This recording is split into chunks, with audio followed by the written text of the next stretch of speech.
E aí pessoal, tudo bem? Aqui quem fala é o Marcos e eu vou pedir uma coisa para vocês, se voltem para mim. Se você não entendeu, fica um pouco mais à frente que você vai entender muito melhor. Vamos lá!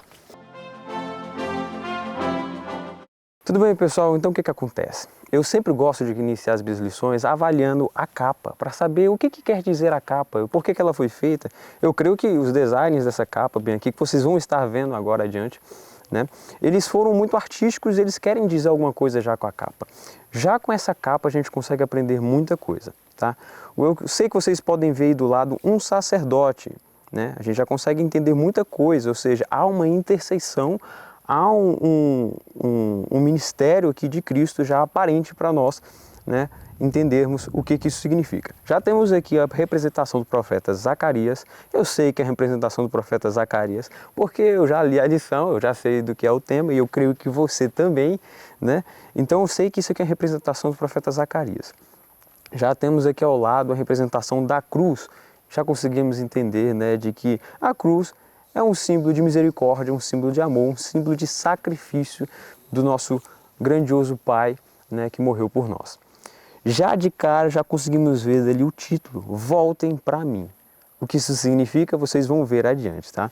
E a gente já consegue entender boa parte do significado com o versículo da semana, né, que a gente consegue ver ao lado, Zacarias 1:3. Assim diz o Senhor dos Exércitos, voltem para mim e eu me voltarei para vocês. Beleza, já vamos começar com a lição de sábado, né, que já deixa claro alguns pontos importantes que vamos ver a mais essa semana, certo?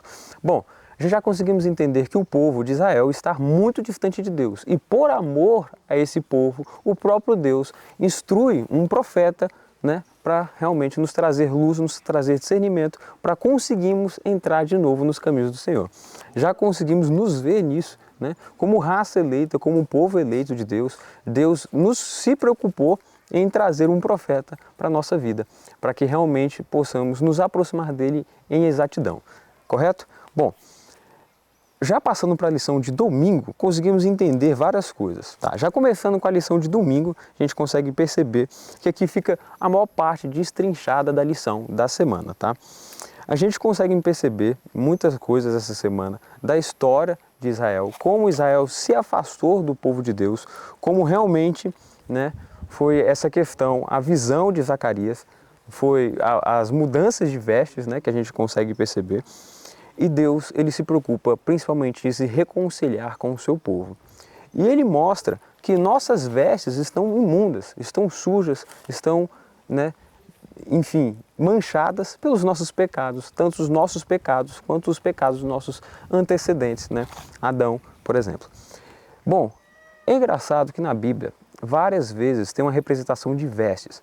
As vestes já desde lá do Éden, onde a primeira coisa de que Adão e Eva perdem é as vestes, né? Tanto as vestes de luz, e já começa-se a ter aquelas primeiras somas de vestes ali imundas, que são a folha das figueiras, né? E a gente já consegue perceber que as vestes, né, é lidada na Bíblia de diversas formas, várias e repetidas vezes, de Gênesis a Apocalipse. Na história de José, por exemplo, a gente consegue perceber de que todos os períodos da vida dele, há uma veste específica que representa que estado ele está.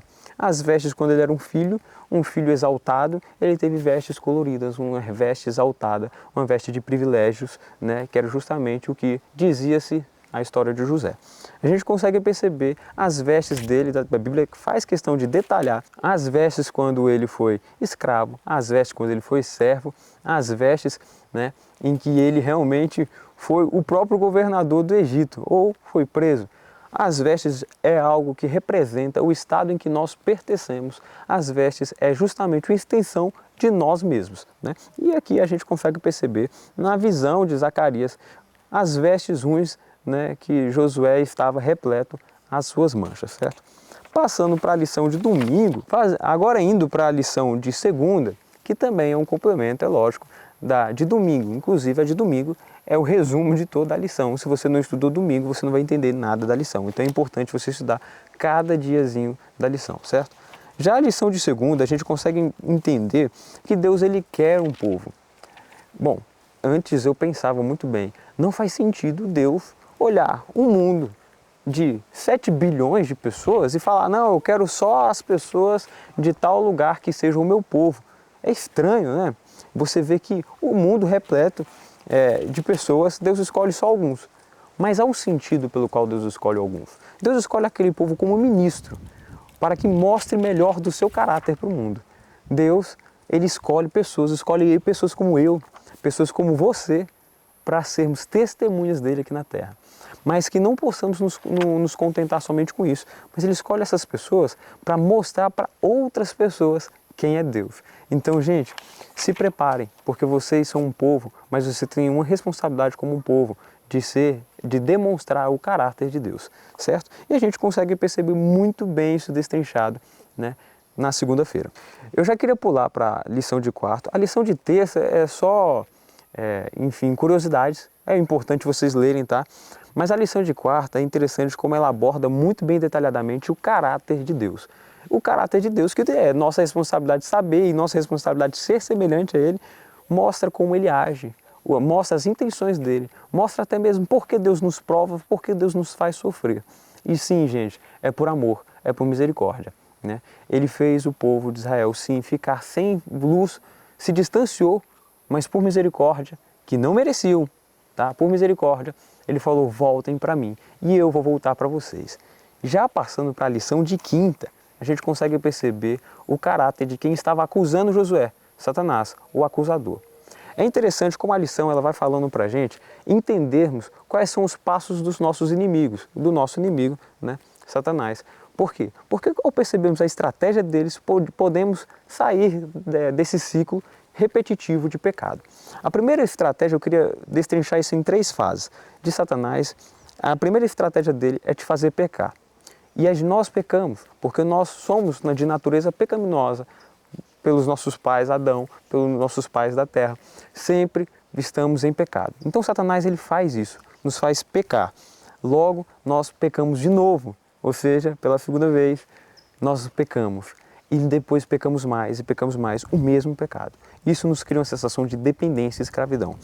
A primeira coisa que ele faz, a terceira coisa que ele faz é te deixar sem esperanças de que você é possível sair daquele pecado. Sair. Por quê? E nós conseguimos entender de por que ele faz a gente pensar de que não podemos, né, sair daquele pecado. Porque isso não vai te dar mais motivação para te pedir perdão. Não vai mais fazer você falar, poxa, eu não tenho possibilidade de ser o caráter de Deus, porque eu sou pecador. Eu não consigo sair do meu pecado, né? Mas eu queria dizer uma lição importante. Talvez essa lição seja a mais importante que você leve daqui. Nós temos um intercessor. O mesmo anjo que defendeu Josué, mesmo ele não merecendo, ou seja, as manchas dele, ele merecia as manchas dele, mas ele não merecia a veste de luz. Nós temos um intercessor, ele está nos intercedendo e à medida que pedimos perdão, ele perdoa, para que possamos estar do lado dele. Essa é a meta de Cristo, certo? A lição de sexta é justamente isso, é para que nós possamos aplicar todas as histórias de que aqui podemos ler na nossa vida. Nós somos a raça eleita. Nós somos representantes de Deus na terra. Sim, nós pecamos várias vezes. E sim, nós somos perdoados. O Deus que nós temos é um Deus que não desiste da gente. Gente, voltem para mim e eu voltarei para vocês. É essa a mensagem que Deus deixa para a gente, certo? Bom, no finalzinho da lição vocês podem perceber que há um QR Code. Tá? Eu recomendo que vocês abram esse QR Code e leiam melhor o capítulo, né, que foi lhes apresentado, que está no capítulo dos ungidos, tá bom? Desse livro, que nos foi dado o conhecimento. Tá? Recomendo muito que vocês destrinchem essa história e pratiquem na vida de vocês. Se inscreva no canal, deixe o seu like, compartilhe para aquela pessoa que você sabe que precisa. Eu sei que você tem uma pessoa que realmente precisa dessa mensagem, tá bom? E eu vou ficando por aqui e até mais.